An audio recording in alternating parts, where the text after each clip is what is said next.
Welcome back. The ultra-rich, craving luxurious living spaces are flocking to someplace unexpected. Five-star hotels, many featuring opulent residential rentals, delivering perks like concierge services, among others. Joining us right now is the owner of Rogers Healy and Associates Real Estate, Roger Healy. Roger, great to see you. Thanks so much for joining us. Thanks for having me. So, people are going to hotels. Explain it. Yeah, it makes sense. It's easy living, and they obviously can live in a place like the Ritz-Carlton, and it's a lot simpler lifestyle, but places like Florida, Chicago, even New York, they're definitely making an appealing play to people that have the financial ability to go and make it happen. But can you, like, leave your stuff there in a hotel room? Are you checking in and checking out every time you go? Yeah, I think it's the ultimate lock and leave situation, and obviously it's a hotel, so people, I think the mentality of living in a hotel makes it a lot simpler. But we've seen it happen with people doing it's called you living in a condo in a hotel where they can go and obviously purchase there. But the hotel living now is definitely a new trend that's starting to take off. But it's more difficult to get a mortgage on these condo hotels. It was nearly impossible after the financial crisis, and I still think that you better have a lot of cash in your pocket if you're going to buy a condo hotel, because it's not that easy to borrow money. Yeah, well, we're seeing at least 30% down on something like that, and these places are not.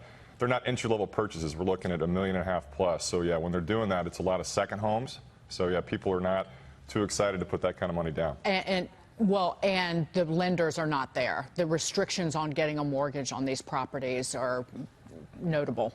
Yeah. It's harder, too, when they do have a condo element, like in a separate tower, like in a place like Dallas at the W, which you mentioned, or the Azure. It is harder to go and do it because there's a tower dedicated to just residences, another tower to the hotels. So it's called a condo-tel loan. Makes it a lot more difficult. So, yeah, people, do get a little bit weary.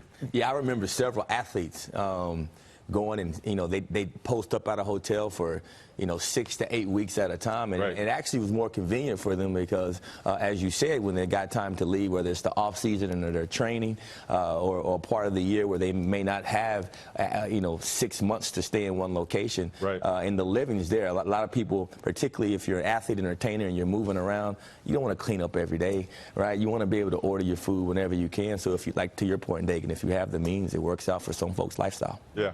It is making it a little bit more difficult, though, because places like catch one of these short-term leases, which is why I think the hotels are making it more of a long-term play, and they're only allowing like a 6-month lease or longer.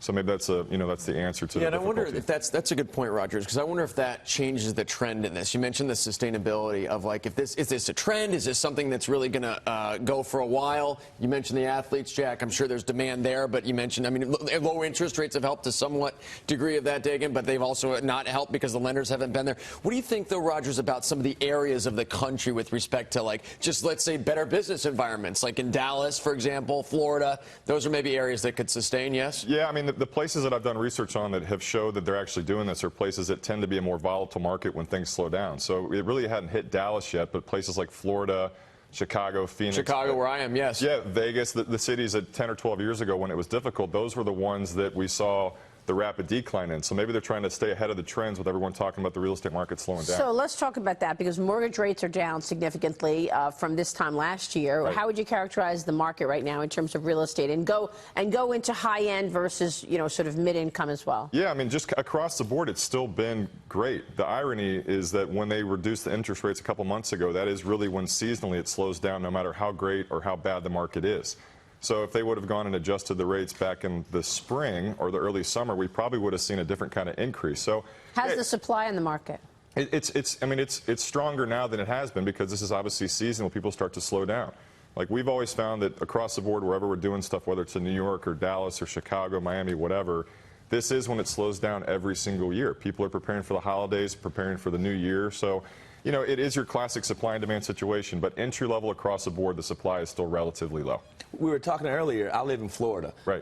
And we are just seeing an influx of folks coming from New York to Florida. I coach Little League Baseball, and I coach football, and the kids that are from New York are increasing every single season. Have you seen a lot of people moving to these places with no state taxes? Yeah, and also places where you can have a more all-American lifestyle. I think that a place where it's less urban feel, like you're seeing these gentrification effects in places like Florida, in places like Texas, where they can go and have a backyard, they can have an ability to play catch. But yeah, it's starting to make sense, and I think that's the millennial push. They're growing up, they're making decisions, and they want to be able to afford something that is realistic. They got the backyard, and they also have no state income tax. Yeah. Beautiful thing. Yeah. Rogers, Florida good and to see Texas. you. Yeah, Thank you so much. Rogers Healy joining us.